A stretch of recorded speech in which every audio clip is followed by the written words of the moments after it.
So, Winston, I feel like I need to set the scene a little bit because this podcast studio that we're in is just so dope. We're on the French Riviera, Yes. and I know by the time that this airs, we will be, a few months out. But I have to say, like, this is the most calming, incredible atmosphere that I've ever been. We're at Cannes Lions, and it's just like an incredible setting. So I felt like I had to kind of get that way out of the way. And we are like, literally, they built this thing on the water. They did. And as a Caribbean man, it feels so at home for me. That is very true, given what your roots are. Yeah. So I'm going to start the podcast by asking you a question that I ask every guest who appears on Jemele Hill is Unbothered.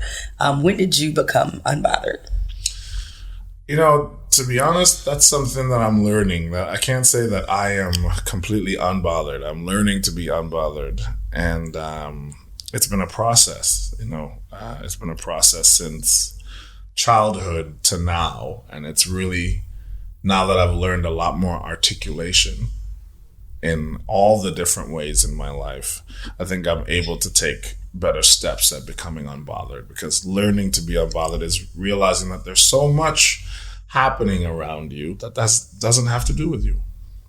So if someone likes you or doesn't like you, that doesn't have to be your problem. That's them. And you can only really control how you feel. You can only really control how you react in very many situations. You can't control how everyone else and how the landscape acts and reacts to you. You can only control yourself. So that's a very deep question, and I'm currently learning how to be unbothered. Okay, so how's that? How do you learn to be unbothered? How do I learn? It's been coming to me in phases. So being 6 foot, almost 6'6", right now about 295 pounds. I've always been I was the big kid that turned into the big man. Right? And not always in spaces of safety, and there was always feelings of that I'm potentially the aggressor, that I'm potentially the one, that is a threat in some way. That's some of the most of the like toxic energy, and then other energy, even by other, people of color, was that, maybe your competition in some way. So, and I've always just been the generous one. I grew up in a large family. I grew up like one of, my mother was one of 12, which means that by extension, I'm one of like 300. You know what I mean? So I always had to share my toys. So as a human being, I'm a person that shares my toys. And as I grew into an adult man, my toys stopped being, little toy cars and started becoming information, experiences, things like that. And I always share my toys. So that's the kind of person I am. So I never deeply feel competitive with people, but I have to realize that how I'm perceived isn't always how I'm seeing the world. And becoming unbothered was really understanding that there's sometimes a disconnect, but it's not my responsibility to always be in charge of how they perceive me. And that's been a challenge, you know what I mean? And it's come full circle, and I'm learning as I get older, and I hopefully can pass that on to kids one day, my own children, because, I'm gonna have big kids. It's interesting that you said that about your size, because we were at the Spotify VIP reception here in France. We were standing what I thought to be a normal distance from one another. And you were like, oh, I'm sorry, I think I'm hovering over you. Mm-hmm. Is being aware of your size, does it get a little exhausting, though, always having to, as you said, deal with other people's perceptions of you, even though you're seeing yourself differently? Yeah, I think being Black in spaces, and it translates to even when I spoke to you, but being Black in a lot of predominantly white spaces, my whole life and the whole life of a lot of my friends, family, people I know, you end up with a lot of what I call spatial fatigue, right? Where you don't even understand or all the time realize how much work you're constantly doing, and that is what adds up. That's what I think adds to anxiety. It's what adds to some mental health needs, things like that. So I think I'm very aware of it, and I've always had to be aware of it for my own safety. And it's just something that I have a lot of empathy for other people my size, and even that just speaking to a Black woman, I'm aware of how much respectful space that I potentially need to give you when we're talking. So, because I had come close to you and I immediately saw your eyes go up. Well, that's because you're tall. Yeah, I'm very tall, and that's exactly it. So I said, "Oh no, am I hovering over you? No. So do I need to just back up a little bit because I'm aware of I don't want you cranking your neck looking up." But yeah, it's something that I'm very aware of, and there is spatial exhaustion and spatial fatigue, and it's something that you learn to deal with nuance as you get older and as you get more unbothered. You know what I mean? It's something that really settles inside you, and you understand what is your responsibility and what isn't. I can make you more comfortable in a space, but your deep comfort and your liking of me or disliking of me is not my job. You know what I mean? But if I could spare you a crack or two from the what do you call those people, the chiropractor? Oh, the because chiropractor, you're staring I'm up too long. Right.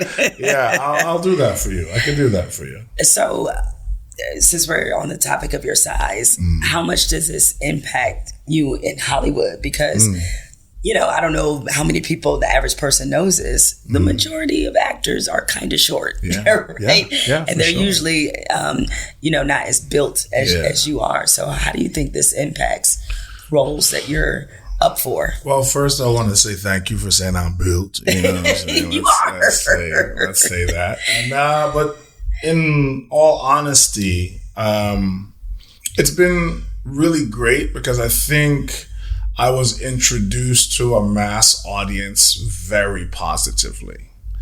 And through the role of M'Baku in Black Panther, where I wasn't seen as Lenny in Of Mice and Men, right? Which is a lot of times large frames get relegated to absurdity.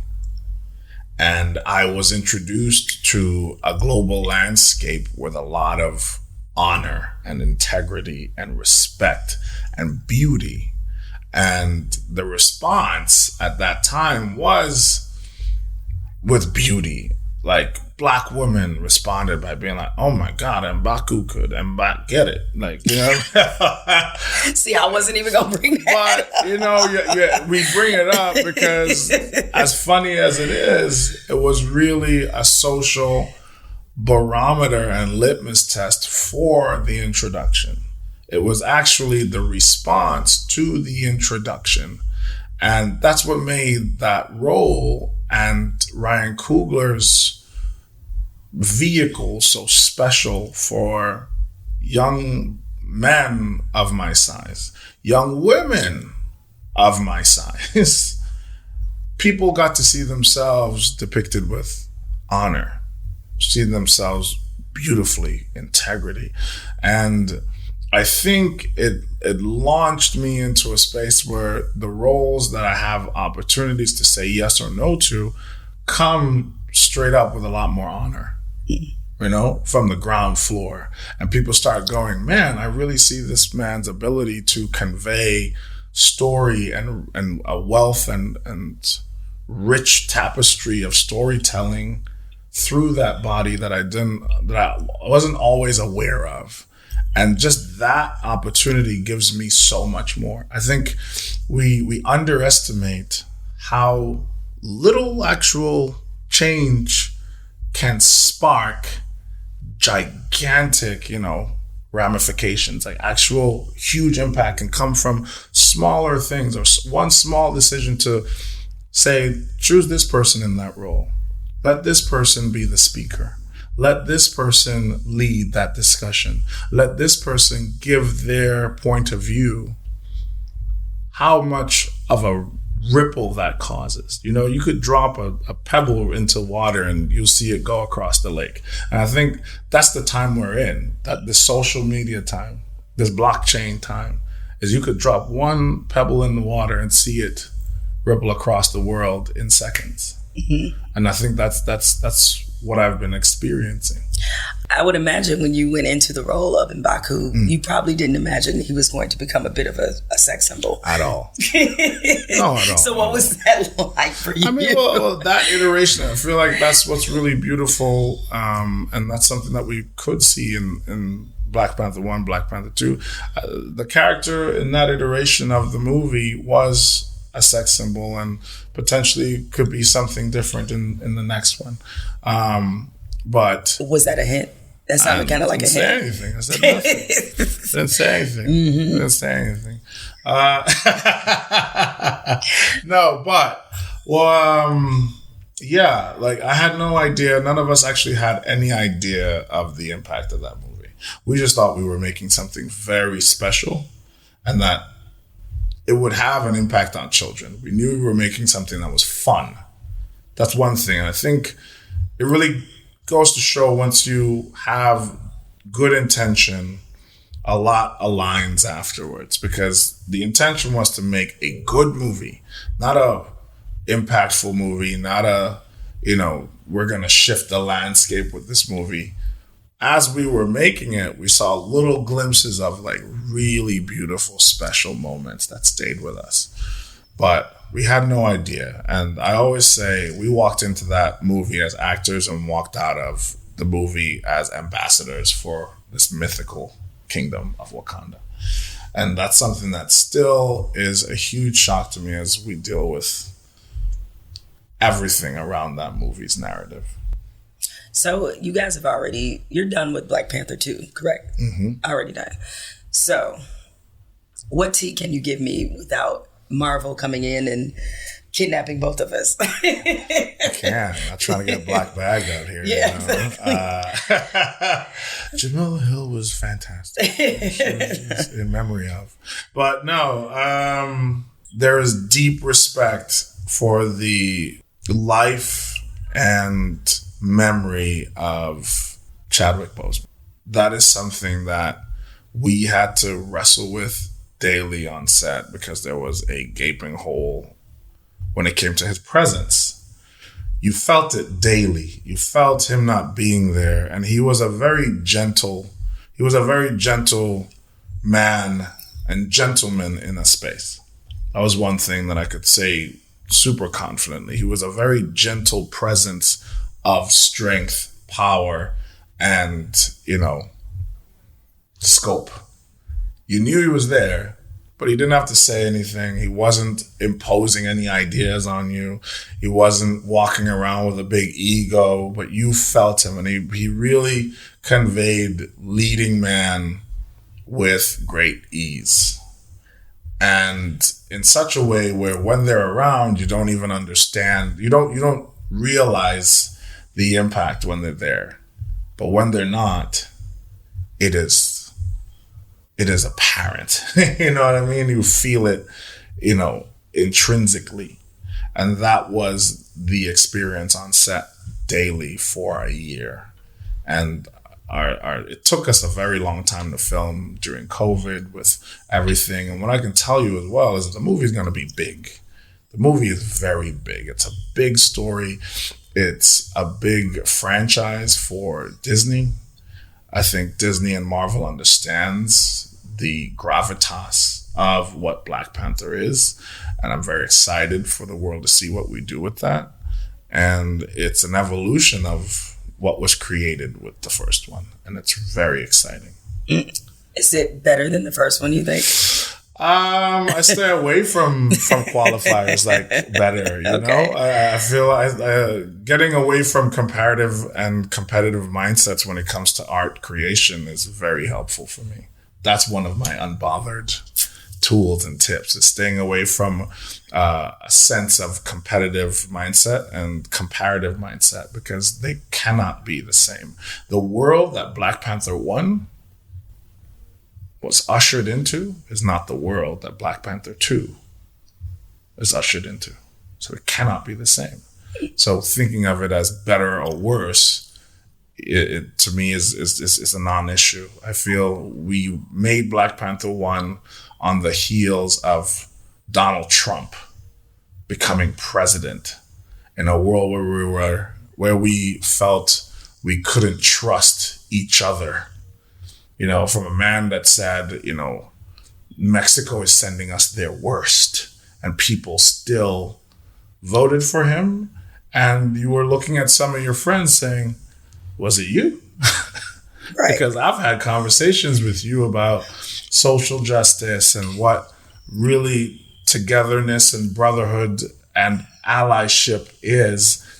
And to believe that you walked into a private room and potentially voted for a person, I don't know who I could trust. So for a while, right after that election, I remember this mass feeling of mistrust and distrust of like, who's around you? What are they really thinking? Am I completely wrong? No, I mean, listen, I think that is why even though he's no longer in office, that spirit of division is still there. It's still there. It's still there just because the stench Yes. he has left Yes. is so thick Yes. in our country. And that's the world that Black Panther 1 came into, a world of like initial division and a world that felt like it was losing hope. Right. From a world that literally was ushered in from hope. It was Obama. It was hope. It was literally about hope. And Black Panther was one of those projects that brought back a sense of diasporatic hope. And I'm talking about the diaspora of all people, you know, not just the African diaspora. It's all the immigrant diasporas. Wakanda was this dream for people that tomorrow could be really better, could be something different, could be futurist, where we all get to live and be completely realized, right? So the idea of our history wasn't taken from us, and we could be so distinct, diverse, have conflict, but still be so nuanced in our conflict, you know? And that's something that resonated not just with Black people, Black Americans, it was actually quite global. So Black Panther 1 came into a world that was dealing with that, a place that didn't understand hope. Black Panther 1 didn't come into a world of quarantine.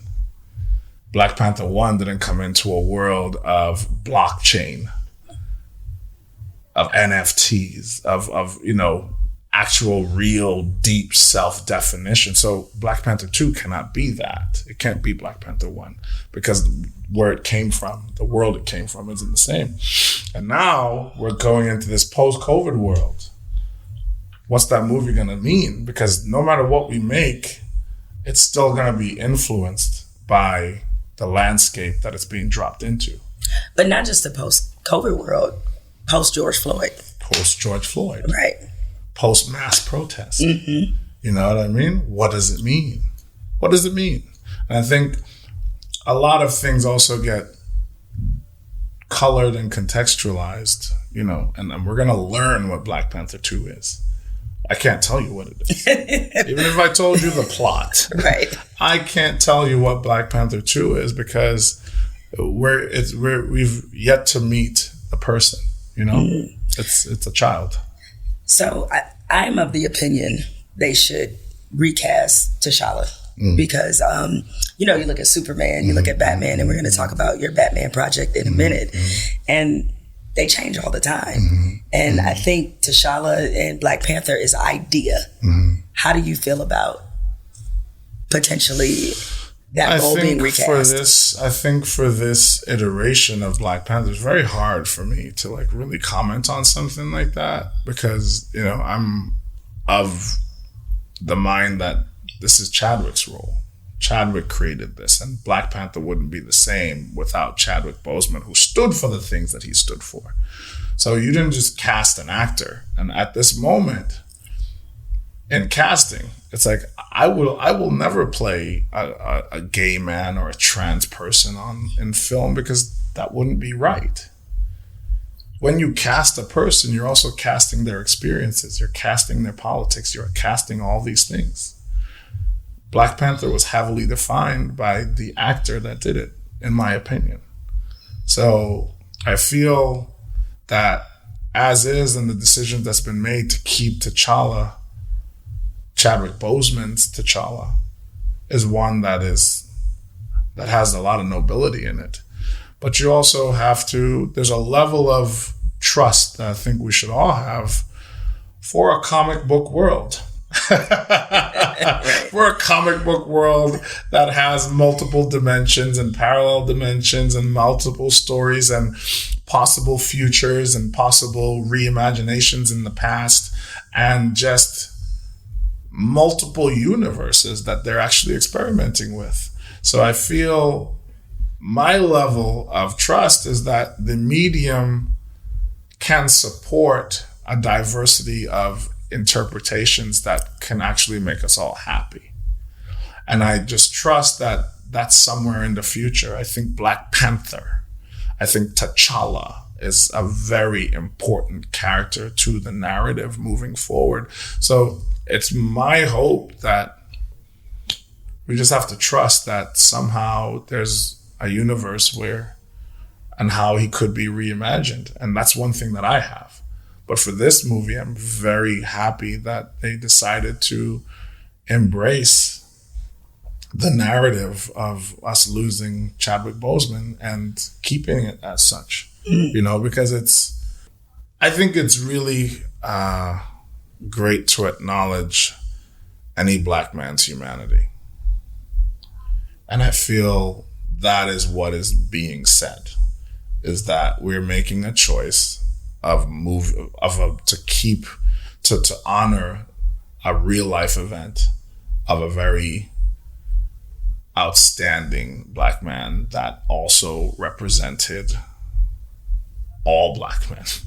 And I think that's what's really beautiful about part of the casting of us in these movies, is that at the end of the day, my opinion of why I was successful, why, you know, Chadwick Boseman is and was successful, why Daniel Kaluuya and every one of us are successful, that we actually are very reminiscent of everybody else. You got a cousin who looked like me. You have a cousin that looks like Daniel. You have a cousin that looks exactly like Chadwick, that smiles like Chadwick. And for a very long time, multiple industries have been saying, that's not what it's supposed to look like. That's not what beauty is supposed to look like. That's not what a star is supposed to look like. That's not what a leader, what a hero, what, you know, the one person in the center of the frame is supposed to look like. And they put us all in there and said, I could frame up on that.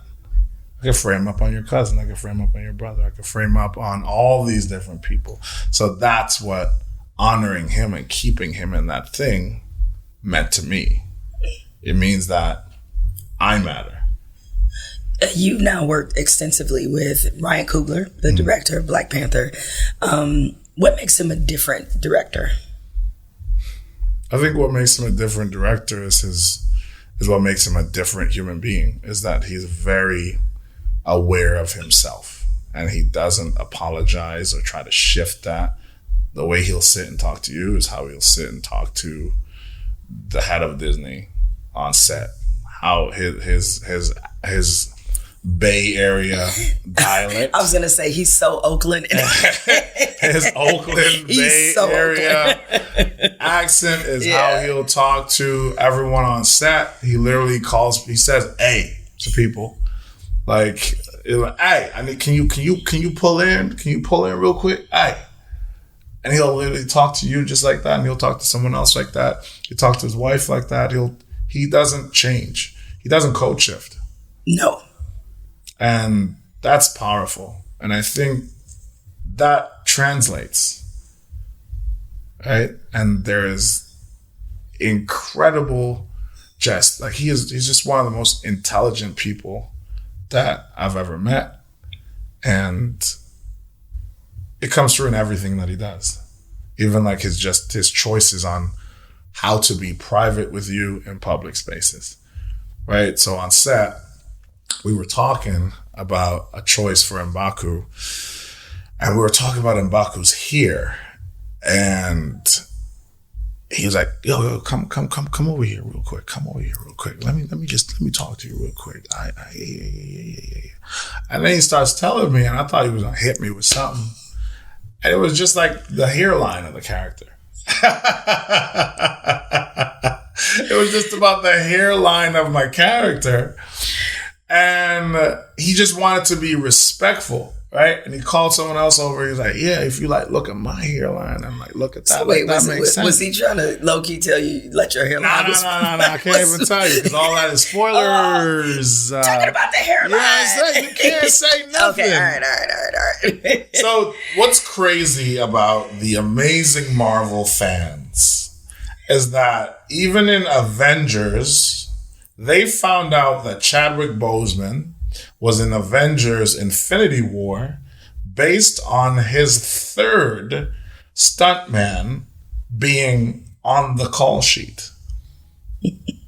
So they put things together so specifically that you can't say anything or else they will unravel the entire plot, because what's amazing about this IP is that it's pre-existing. So some of these people have read and have made their own theories and like dissected and put things together. So if I say anything about hairline, if I say anything about a hair color, then I'm like, oh, M'Baku's hair color only changed in issue 328 during this conflict. I know what, you know what I mean? So they'll put together. So anything you say. Mm-hmm. Well, I just think from a cultural standpoint, a black man telling you about the hairline is just hilarious. No, and it's like real talk. It is. It is hilarious. And the amount of, so for me, it was the amount of just how precious he was, and how much just it was just I felt it. I was just like, oh, this dude's just he's being mad respectful, mm-hmm. And you don't always feel that. You don't always feel that when it comes to like external things, you know, in that way. And that's what, you know, I just spent 3 weeks in Rwanda in a space where I did not feel that same sense of spatial fatigue. So it's juxtapositions like that make you realize that just how thick you build of a skin to deal with microaggressions about your looks. We even had a joke when we talked the other day and saying like, it's going to be great to not have someone say, I'm almost as tan as you this summer. You know what I mean? And I've heard that maybe 15, 20, 30 times in my life, to the point where it doesn't even impact me anymore. I just go, well, I guess. You know what I mean? You just, at this point, it's communicated that it impacted you with an eye roll, a blink. Right. A smirk. Memo to white people: stop saying that to black people. Don't say that. Don't say that. Don't say that. Bad thing. Yeah. Right. So for me, having somebody just talk to me about a hairline with that much respect communicated shared experience. It communicated 10 layers of depth with just a simple choice. Which goes right back to our opening conversation of those ripples. I'm sure you saw, like a lot of people, unfortunately, the incident that happened to Ryan at the bank. And the level of terror, I think, seeing how that unfolded, knowing so many times where that could have ended really, really badly. When you saw that, what came to mind for you? So two things happened. So the first thing that happened was I got fake news. So how it was reported when I first saw it was Ryan Coogler goes into a bank and it was like Ryan Coogler goes into a bank and just tries to take out money with a note, without any explanation, without any like setup. And all this stuff happened. And I was like, one, I know Ryan, which is, again, it's great to have people in the world in your life to just give you, to just challenge narratives, because that's what's so problematic, and that adds to that spatial fatigue, especially even like being in my world of like acting Hollywood, where it's really easy to be labeled difficult. That's a career-ending word in our... If you're Black, it is. If you're Black, right? It's difficult. It's not anything else. It's just difficult. And you will not get cast. You could lose out on crazy opportunities. But what is difficult? Specific? That's another word that could be used instead. Or just having a high standard. High standard? Yeah, that's it. Anything. Right. But the reductiveness of difficult becomes a death sentence. And having people in the world who goes, that don't sound right. That narrative doesn't sound right. That doesn't, like, what happened? And I got the fake news and I said, that doesn't sound right. That doesn't sound like Ryan. One. Two, it's, no matter what happened, it's unjust and it's unfair. But how I'm hearing this story didn't sound right. Cool. Did more research immediately. I mean, like in minutes. Found another story and then found like an actual news outlet that was reputable that went through the full video where I saw Ryan say, oh man, I said to this person, I went in like, hey, this is who I am. I don't want a lot of attention. This is my ID. This is this other thing. This is the experiences. I actually I bank here all the time. I live in another city. Like, he gave a lot of information. He doesn't need to. It's his account. But he did all that, and that still happened. And it scared me. It hurt me. I went through a similar experience. I was working on a project in Richmond, Virginia. I just went to get, I was working on set. I had a pimple. So they sent me to a dermatology office just to get like a cortisone shot in the pimple because we're going to be on screen. They called the police on me. And I was like, wait, what? Just because I told them, hey, everything's been paid for by the studio. Everything, it's already set up. I'm just here to get the shot. Sign in and get the shot. I fill out everything, even gave them my social. I just said, I cannot give you my home address because that's just unsafe for me. I don't do that. I don't put my home address on anything. And white male flies off the handle. Who do you think you are? If you're not going to put this on, we can't treat you. And I said, that doesn't sound like a call you're allowed to make.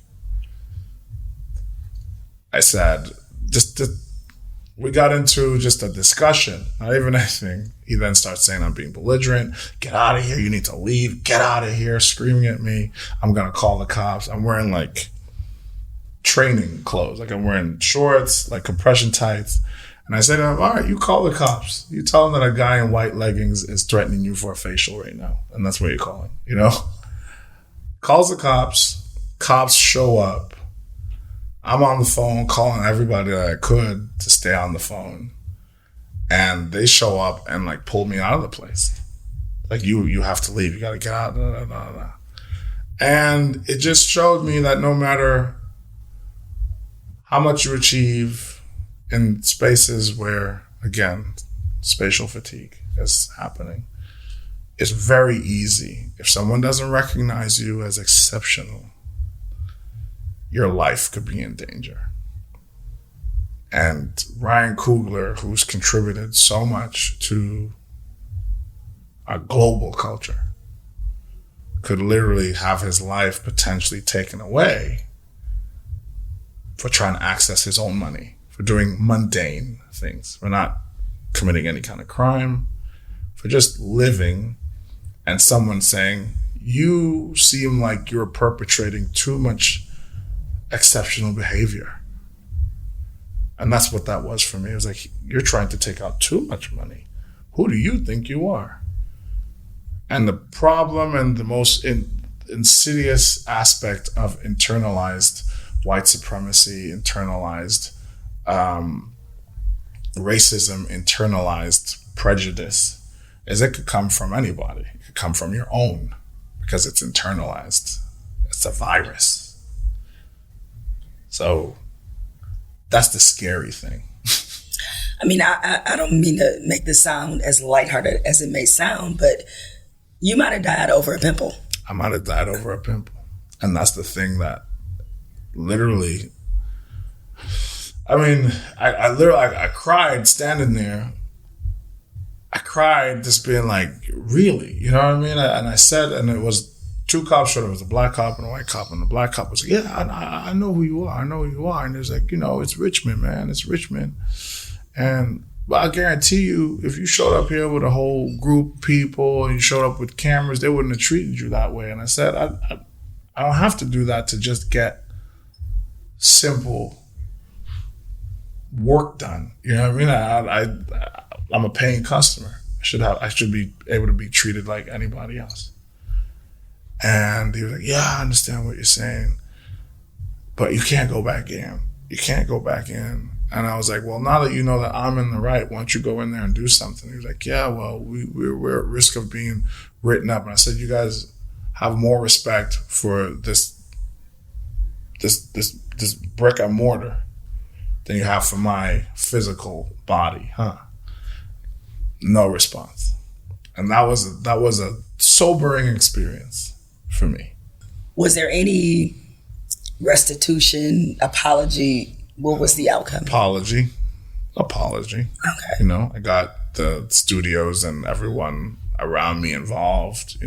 They literally, when the police pulled me outside, a producer was pulling up, to be like, no, he's working with us. He's working with us. And to just feel like you needed to be rescued by white proximity was also its own painful experience of losing agency, self-agency. And that, again, painful, sobering, fatigue. I have to make a confession. I'm somebody who was not very familiar with fictional scripted podcasts. Yeah. And Batman Unburied, which you did for Spotify, which was a raging success, was my first foray into this. It was really exceptional. So how did you become involved with this project? Oh, man. So this was Spotify's first, narrative podcast. And I thought of it as a really great opportunity just to do good work. So a big part of my life is just always thinking about what my catalog of work will be when I'm 75, 80, 90 years old. Like, what am I going to look back on and say, oh, I did that. And that was so cool. And it was so different. It's different than the last thing I did. It was a different depiction, a different person. And it happened at a specific part of my life that influenced it. And Batman felt like a great addition to that catalog of work in the future. And I said, wow, Batman, of all the characters, and I said, Black Batman would be great, but making it, a lot more dynamic than something just silly and simple, like Black voice that'd be cool. It's Bruce Wayne, not Bruce Dwayne. You know what I mean? And I said, how do I do that? Cool. That would be really great. That would be so exciting. And then in sitting down to actually do the work, like sit down and actually get into it, I realized, I was like, oh shit, like of all the superheroes, Batman is like the whitest one. He is. I mean, he's a billionaire. He's a billionaire. Grew up in privilege. Grew up completely privileged. And it's always been the joke that his superpower, he has no power. Yeah, his superpower is money. His superpower is money. Yes, his superpower is white privilege. Correct. He can get it done because he can afford it. And I said, oh shit, like this one is really hard. And I had to be really imaginative to try to find my own personal justification and justification way in. And I started going, this entire culture of Gotham is like based on him, his family history, his family lineage, and he is completely just a character that doesn't get any recognition for it. They treat Batman terribly as a culture, right? Right. But they depend on him. They depend on Wayne Industries as the lifeblood of the economy in Gotham. And I said, wow, that invisibility and, propping up of a culture, unpaid, unappreciated, that feels very analogous to the Black experience to me. And then I said, a man that distrusts the justice system so much that he'd want to take it on himself and become a vigilante. I'm surprised, it hasn't happened with a Black billionaire yet, right? Right. And then I thought about all these other parallels that just once I started looking at it from that point of view, I said, this twist imbues me with so much more interesting developmental fuel than I ever thought could even possibly be there, And I even thought about the Riddler differently. I said, oh, cool. As an immigrant to this country, my first experience of America was all riddles. You know what I mean? Trying to figure out how to do taxes here, trying to figure out how to get into school, get through academia, find jobs, understand the American culture. And I felt like at large, that is the immigrant experience. It's like working through riddles and finding depth in them and using them to master that foreign culture. And I said, oh shit, imagine if your immigrant, which is played by this Desi Indian guy, just speaking in deep riddles, which a lot of immigrants also tend to do, My mother always says, I don't hold water in my mouth. Most people are like, what does that mean? I don't hold water in my mouth. She says that she's saying that she doesn't hold back for anything. She keeps her mouth open. If you offend her, you're going to know about it. You know what I mean? So she can't hold water in her mouth. It's going to spill out. And that's deep. You know what I mean? She also says, strangers don't know their burial ground. Which always meant to me, when you're in a new space, be aware. You don't know the dangers of this space. You don't know, you're new to it. You're a stranger there. You don't know what's safe and what isn't. So take your time, learn about it before you start sticking up. Strangers don't know their burial ground. So everywhere I go, I'm always like, I take stock. I look, I listen before I speak. I understand who's who, what's what. Get a lay of the land before I start making big steps. Mm-hmm. Your mom drops bars, I see. Now imagine if she was a villain. And that to me made so much sense. Right. So once I really unlocked my imagination within this white world, I said, this iteration of Batman and this world of Batman Unburied made so much more sense to me. And I could play Bruce Wayne from a place, even though it's just coming vocally. It's just coming from, my diverse background. Like I said, when you cast an actor, you don't just cast a mouthpiece. You cast their experiences. You cast where they come from. You didn't just cast, an actor. You cast Winston Duke that comes from Trinidad and Tobago, that moved to the United States when he was, 9-10 years old, went through his own specific experiences to be in this version of Hollywood at this time. You know what I mean? And people are going to hear that in my voice. They don't have to know and articulate why that's interesting, why that means something. They'll just say, I like it. It makes sense. And that was my way into Batman. That's why I said, oh yeah, this would be really cool. I could do something really fun and special and exciting for me.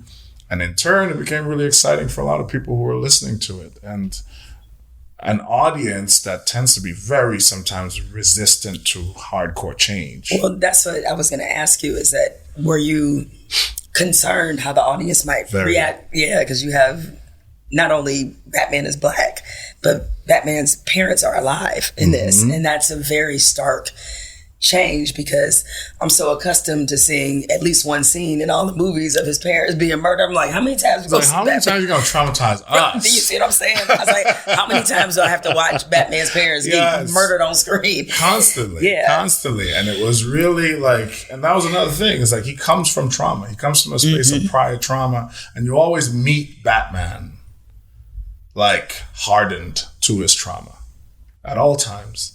And to kind of play this Batman that is completely coming from a place of not having that trauma, which means that he developed in a softer way. He actually has a relationship with his family, and the relationship to his family, no matter what, feels a lot closer to your relationship with your family.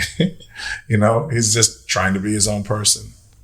He's rebelling a bit, but has a deep closeness, and his mom is overbearing and his father is overbearing, but they love him, and he's negotiating, constant negotiations. And that felt really close to home.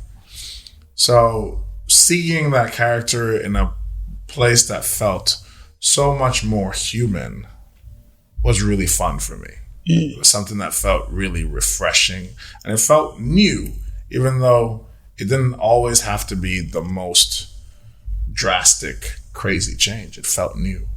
You mentioned a moment ago about you immigrating to the States when you were 9 years old. What was that transition like for you? I mean, it was rough. It was rough, but also very enriching, you know, and fulfilling. It was rough coming from essentially a family of like 300 people, and then just distilling that family to 3 people, mother, sister, yourself. And then having to do that in a city that has its own distinct personality and rules and boundaries and functions, like New York City, Brooklyn, New York, in, you know, the early 2000s, late 90s. That was a whole different Brooklyn. You know what I mean? That's Biggie's Brooklyn. Yeah. Right. You know what I mean? And it was a stark shift. It was a complete disparate shift from an island of 60,000 people, where my house, literally, if you look out, so I'll paint the picture. We are looking out at the beach right now, and there are tents on the beach that you walk right out of the tent and you're on the sand in the ocean. That's how I grew up before 10 years old. Our house was right there on a beach. You walk outside, you're on the sand, and you're in the ocean. I took a secondary shower every day because all I had to do was wash the salt off my body, because that's how we would go to the ocean and bathe. They call them sea baths. You know what I mean? And now in the States, I probably would have to pay $2,000 now for someone to give me a sea bath. You know, it definitely sounds like something in a bougie spa. Yeah, it's bougie spa, Los Angeles. But like, that was life for me growing up. So going to Brooklyn, New York, and having Far Rockaway Beach be like one of the only places, or Coney Island being like your beach escape experience, was a complete disparate experience. And it was hard. It was hard growing up in that way. It was hard, like, you know, not having that same sense of community, because I knew everybody growing up on my island. A lot of them were my relatives. And then going to New York, where you know no one, it was completely different. But that, you know, it built in me this idea of understanding different spaces and having to listen more than I speak most times, not on this podcast. But yeah, it really instilled a lot of really positive characteristics that I treasure today. So when it came to acting, how did you know, why was this the thing that you wanted to do? I wanted to be everything growing up. So I wanted to be a lawyer, a dentist. I wanted to be an astronaut. I wanted to be a fire truck. I wanted to not be a firefighter, but a truck. But a fire truck. Hose them down. You know what I mean? But no. I wanted to be everything. And acting was just that outlet that allowed me potentially, imaginatively, to be everything. And that was so scary for my immigrant family.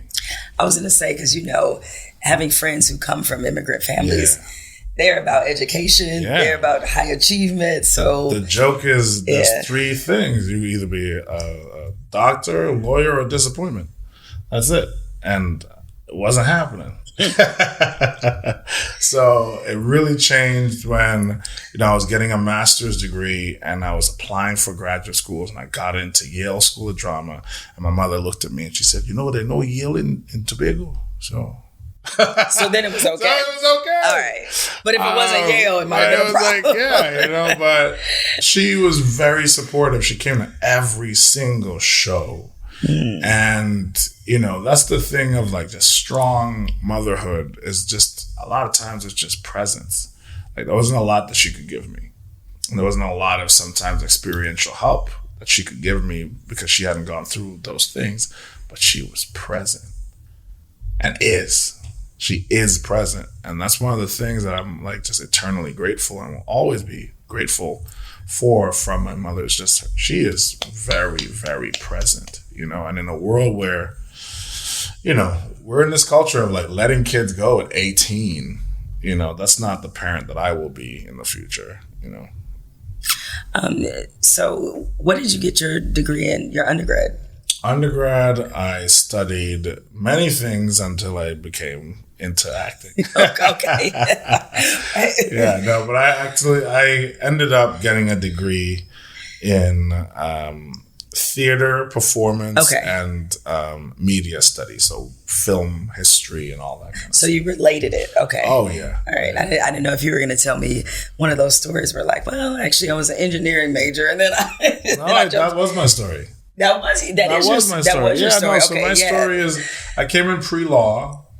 And then it wasn't working out. Mm-hmm. And then I was like, I really love history. I'm going to go to archaeology. And my first dinosaurs class, I found out how many toes they got. And I was just like, nah. I remember all how many toes does a dinosaur? Hey, listen, stop. Okay. Stop. No, but, I realized that what I liked, about archaeology was putting together story. Because that's what you do as an archaeologist. You put together story pieces from things that you find unexpectedly, right? And you say, these people lived here, this happened here, this is dated here. I liked that work. And then I changed to anthropology. And then didn't work out, but I realized that I liked the study of people and cultures. And that's the thing. And the pre-law thing was I wanted to be a trial lawyer. So even the performative nature of giving an argument and being in front of people and convincing them of a point was what I loved. So once I found it to be acting, everything came together and every other interest I ever had blew right open. And I always say your dream will make everything else possible. So always follow your dream. I didn't understand science and math and all these things. I understand it so much more because my vehicle into understanding is language. If I can understand language, I can get it. And that's how my brain works. So I always say your dream will access every other thing for you. Whatever your superpower is, it'll open all the other doors to everything else that you can do.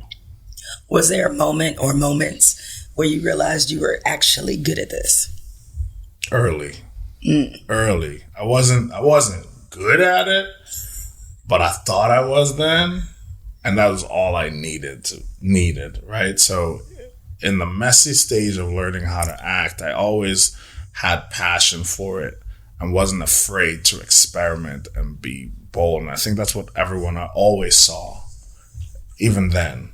And this kept going, you got it until, years and years passed until I really finally had it. And now, as an artist, having it is evolution to me. That's how I define it. My own personal definition of it is evolution and changing and shifting and nuance and specificity. So, I don't know what kind of actor or artist I will be 10 years from now, but I hopefully will not be the same person I am today.